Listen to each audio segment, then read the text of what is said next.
CANAS podcast. No. We talk sports. I thought you were gonna say welcome or hello and Canadian welcome sports. to CANAS podcast. Oh man, Hello. that was unexpected. And welcome to the CANAS podcast, episode 47. 47. Yep.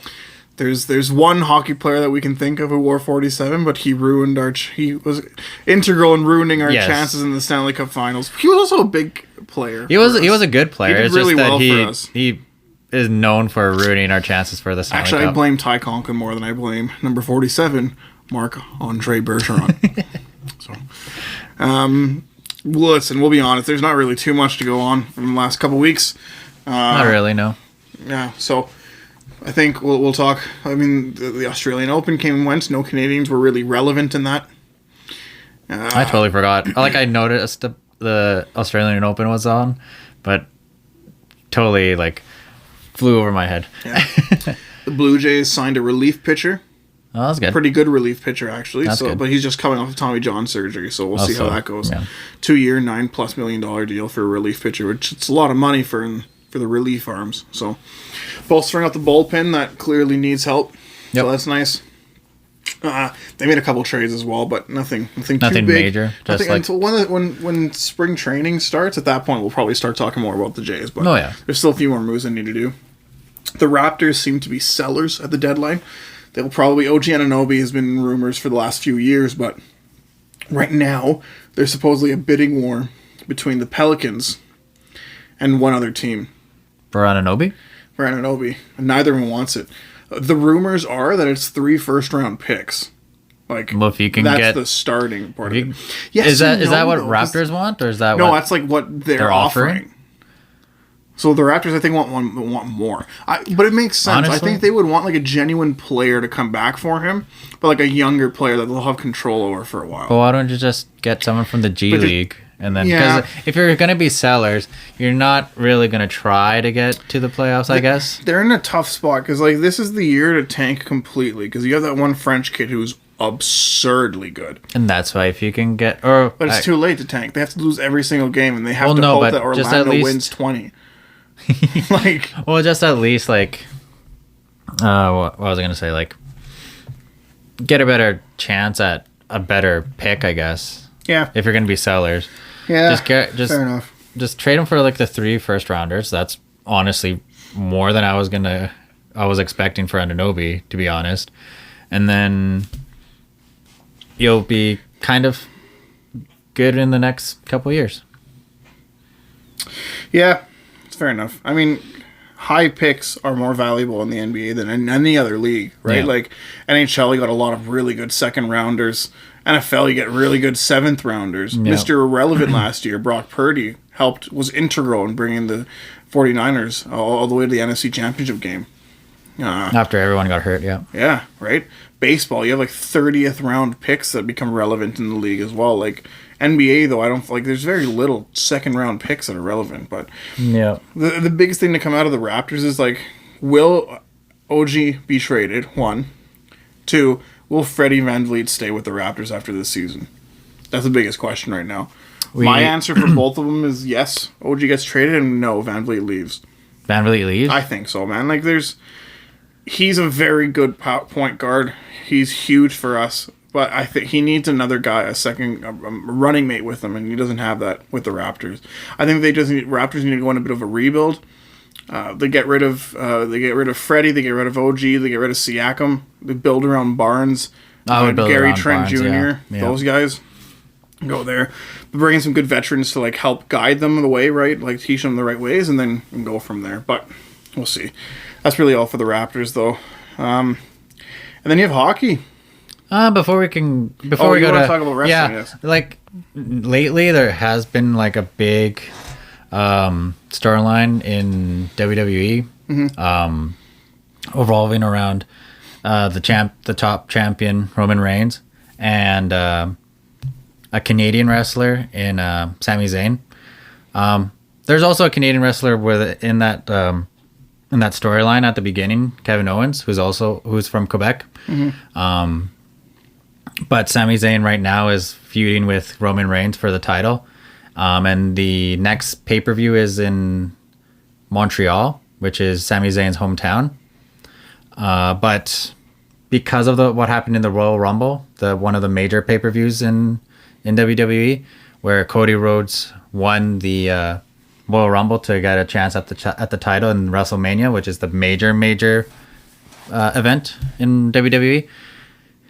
It's going to be quite a problem for WWE to have if Sami Zayn, who is really, really, really popular right now with the fans, loses, especially in Montreal against Roman Reigns. There might be some major backlash, like a la 2014 with Daniel Bryan, who was also in like the same position as Sami Zayn.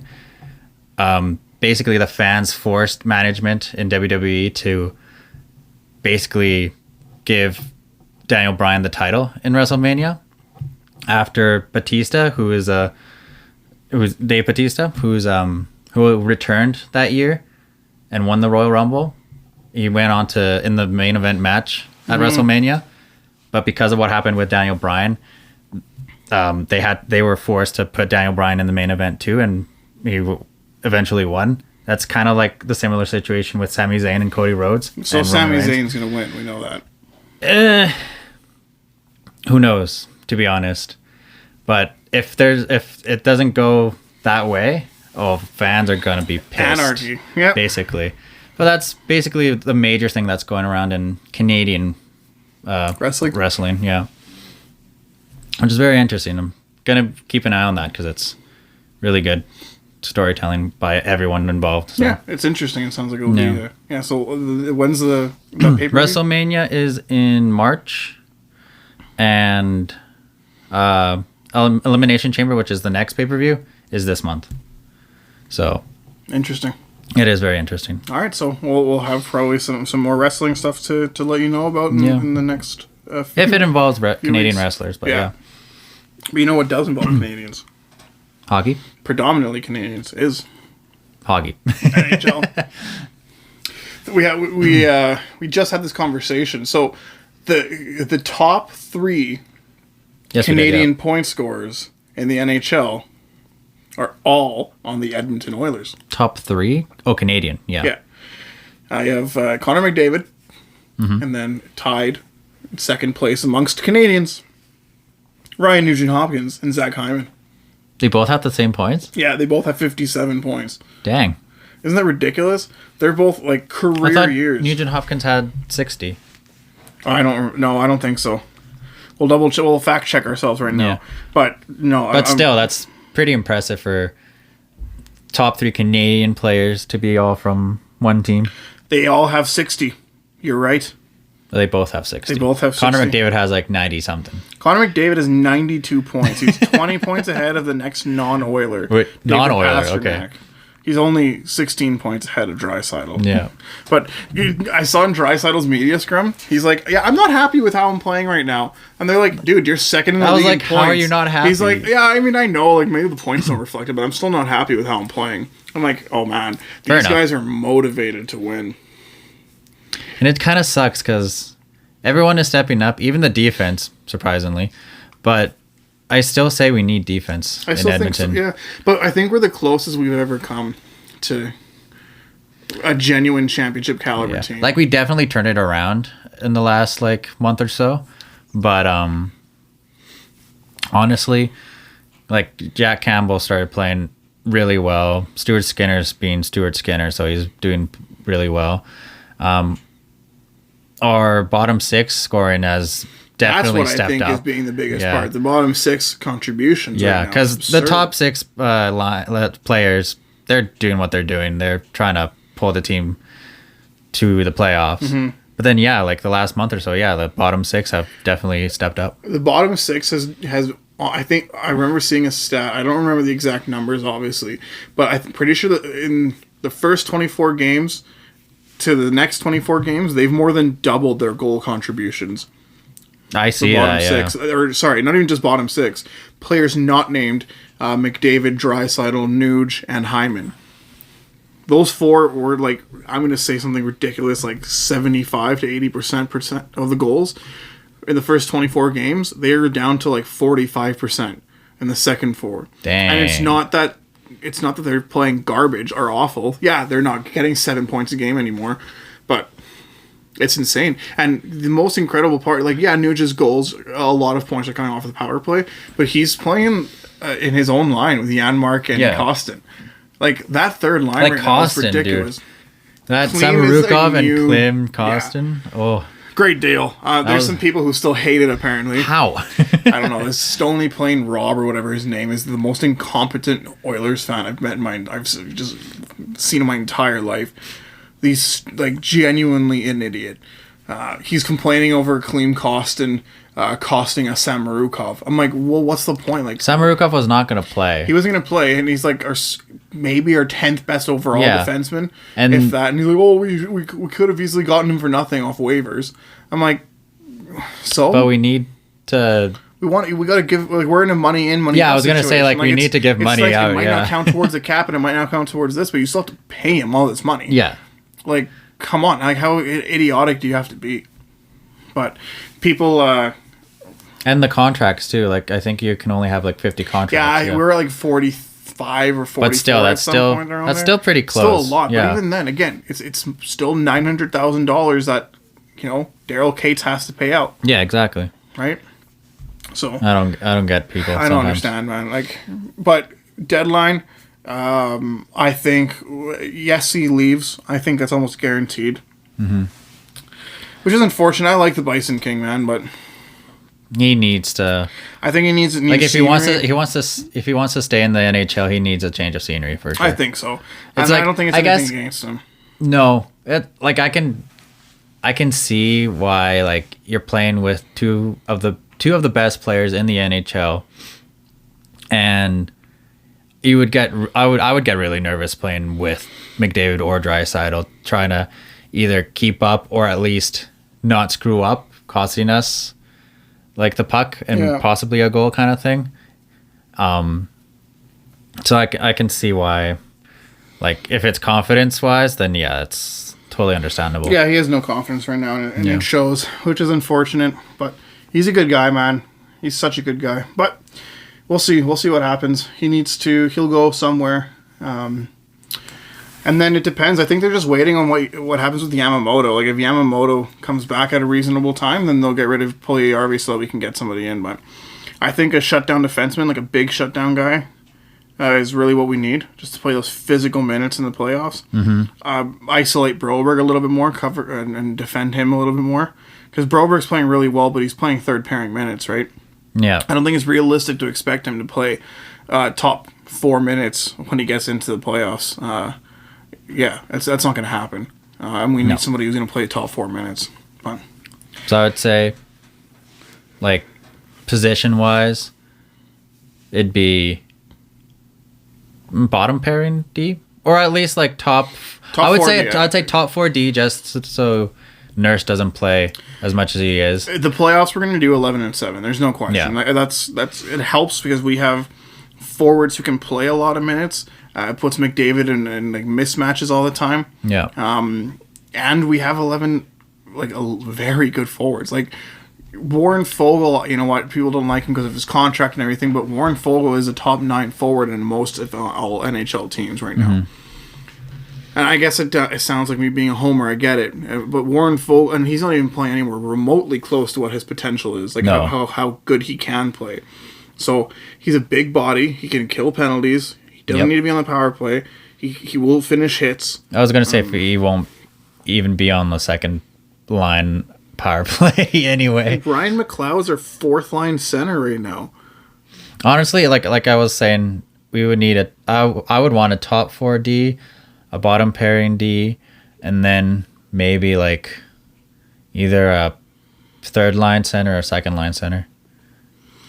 If we want to like push really hard for the playoffs, or at least like really maximize our scoring, if we can get someone who can play like second line or third line and move Draisaitl up and Nuge up, if Nuge is still playing on the third line, then it would definitely help us score more and then not worry about it too much defensive wise kind of thing if we don't get a defenseman. My dream would be Taze. I'd love to get Jonathan Taze here. veteran presence, won multiple cups, defense first type of forward. He doesn't have to come here and produce 50 points. He just has to come here, maybe a point every couple of games, but shut down center. Yeah. I think that's almost more valuable than a defenseman. So like I'd love to get Taves here, and I'd love to get a second left shot, a second pairing, a left shot D, and move Kulak down to the third pairing. Kulak's a great defender. He's a third pairing guy though. Yeah. So, but I don't know who the left D would be. It'll be tough to search for one. Yeah. Speaking of, nice, but he's I way love too Ekholm, expensive. but yeah, he is too expensive. Speaking of Chicago, did you see what they did at the last 2.5 minutes during their game between Edmonton and Chicago? No. Oh, the emergency backup. Well, it wasn't really technically emergency backup. But that's what he is. He's an e-bug. Or no, he wasn't, because we signed him to a 1-day contract. Amateur tryout contract. Yeah. Yeah, good for him, man. All right, it was so, and everyone cheered for him. The Berlin Wall, the only Berlin Wall that we actually like. We never had a German goalie though. But Javi Bulin. World War II, dude. Oh well, like literally, yes, I guess, yeah.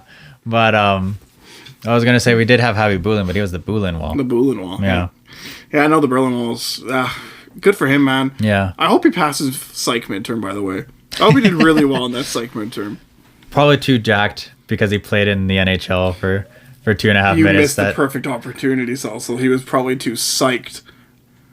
Come on, man. Come on. But yeah, no, it's that was awesome. Yeah. That was awesome. They meant, again, and I like the interview aspect, like they meant no disrespect to Chicago and everything, and I don't think they shouldn't have taken it disrespectfully. No, even people people in Chicago said that they didn't take it disrespectfully. No, it's 7-3. It's not like you're sending him in and you stop trying. Like, he still played hard. He got his save. Everyone cheered. Everyone cheered. He probably got that puck.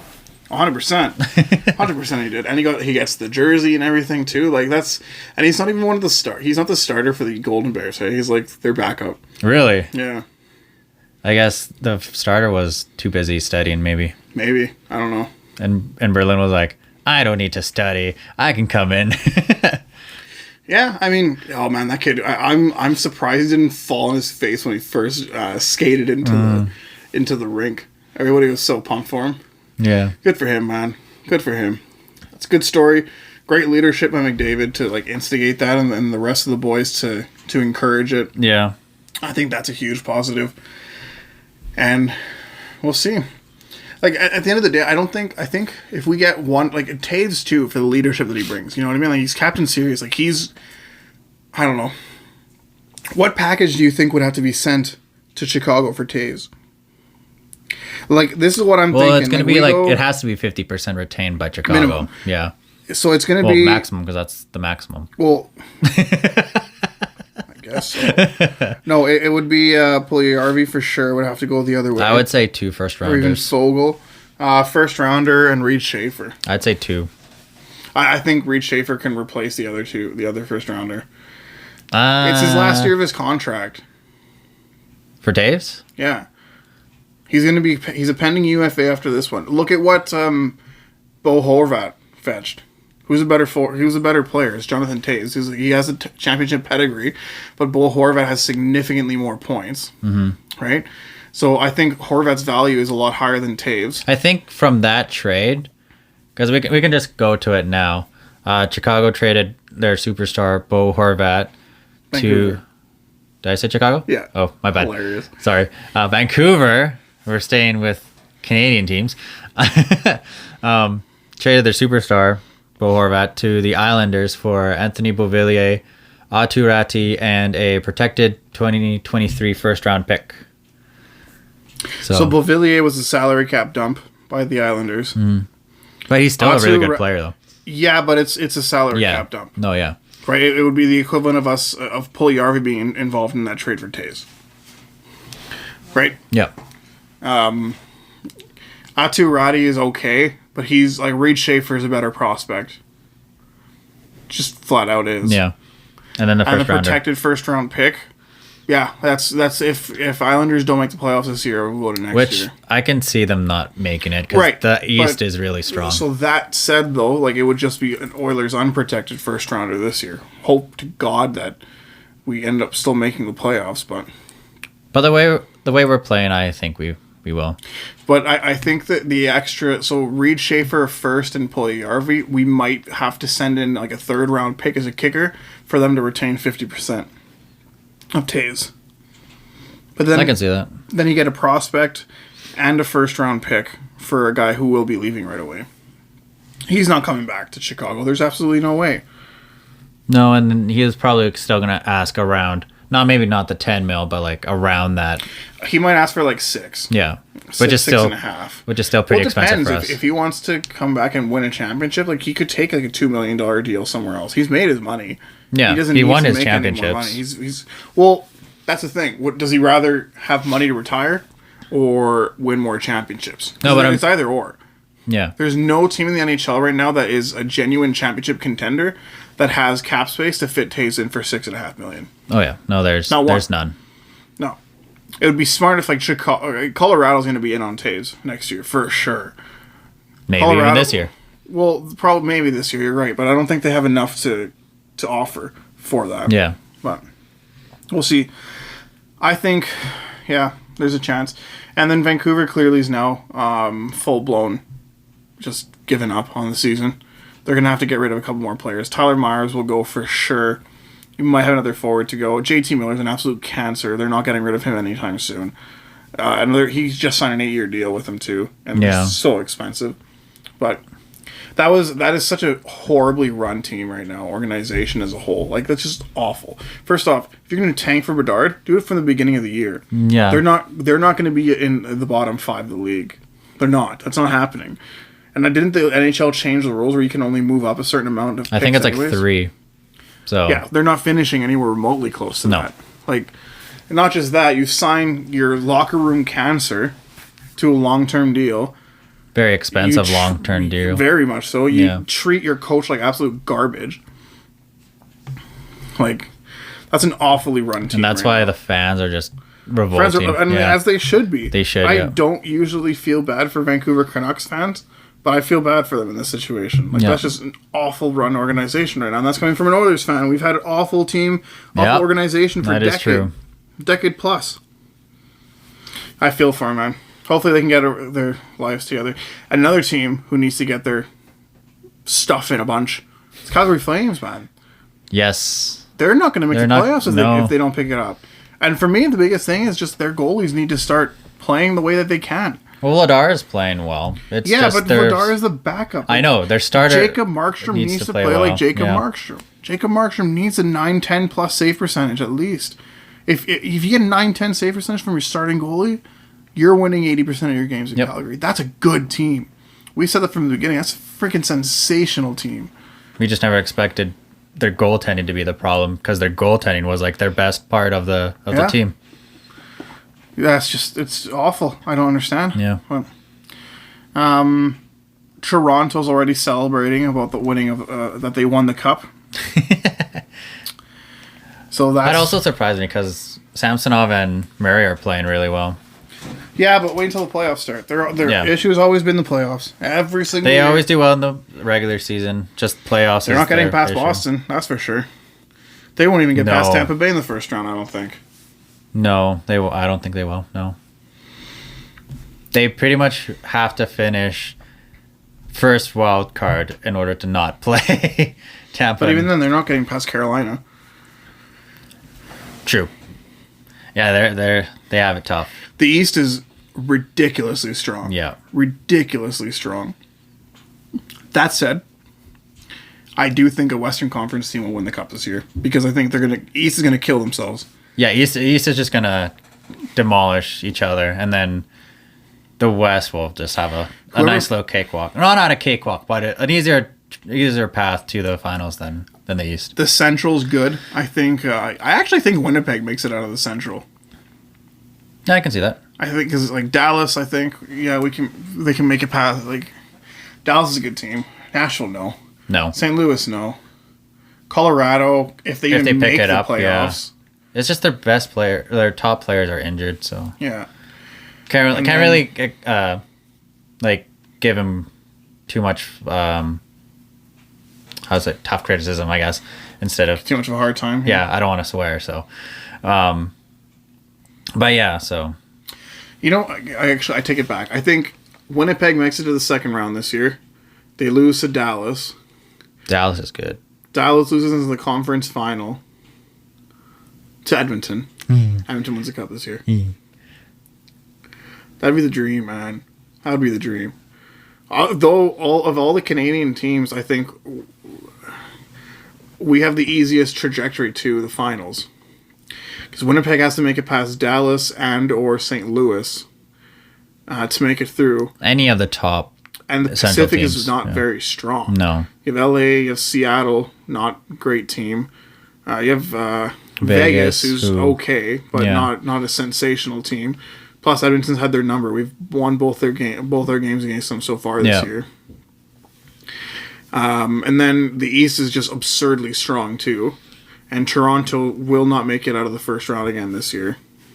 It'll be really, really, really tough. They have the team to do it. They do. Like, let's not sure. Like, they've got a good team. But and there's Morgan other Riley's teams still that- injured, isn't he? Yeah, but other teams are like way better right now, at least. So I think Boston loses in the first round. Boston loses. Yeah. I think it's going to be similar to the Tampa Bay And losing Columbus? to Columbus. I think it'll be similar. Who knows? It'll be interesting, these playoffs for sure. What? Yeah, it will. Calgary needs to step up. I want to see another up Battle of Alberta in the playoffs. That was really I do and good. I don't because I don't want to lose to Calgary. No. No. a But good team, but that last year was a really good series. Yeah. So Yeah, we'll see. I trust Jay. I trust the team. I trust Kenny to make the right plays and get us what we need. Did you? I saw a stat. Did you know the last first round pick that Ken Holland traded at the deadline on deadline day resulted in Andrei Vasilevsky? really, I think maybe that's why he doesn't trade because he firsts too doesn't often. want to lose a Andrei Vasilevsky. So I think there's two for sure untouchables at the deadline for the Oilers' perspective, and that's Holloway and Broberg. Unless we get a defenseman under contract who is a legit top pairing defenseman on a very team-friendly deal, that's the only way we get rid of Broberg, I think. That's it. I can see for that. the next 3 or 4 years. That's it. Nothing else. Because we can just draft a defenseman. I mean, yeah, would we be getting rid of her? Because if Broberg goes, it's in a package with a first-round pick and salary dump to get a ridiculously strong defenseman and a good bottom six forward that will, be a penalty-killing guru. That's the only way Broberg leaves, and Holloway. Yep. Holloway and Broberg are two untouchables, I think, at the deadline. I think the first is in play only if it's a player of the type of of the caliber of Jonathan Toews, Patrick Kane. Back home for a defenseman. Only if they retain half his salary. Yeah. Well, we would have to retain for the other two anyway too. So Yeah, but that's what I'm. But Yeah. So the first is going to go, I think, under the condition that they retain half the salary or they retain some salary. Because I like our forward group. I'll be honest. We just need that one defensive forward that will be, because we're playing 11 and 7. Our defensemen aren't going to have terrible matchups. I feel confident that every one of our defensemen will be able to play against high opposition, as long as it's not like the entire game. But yeah, Toronto's good. Toronto's good, yeah. Ottawa is Ottawa. Montreal's gonna go for Bedard, and then Winnipeg's good. Winnipeg's good. Winnipeg's gonna go for defense. I'm happily surprised.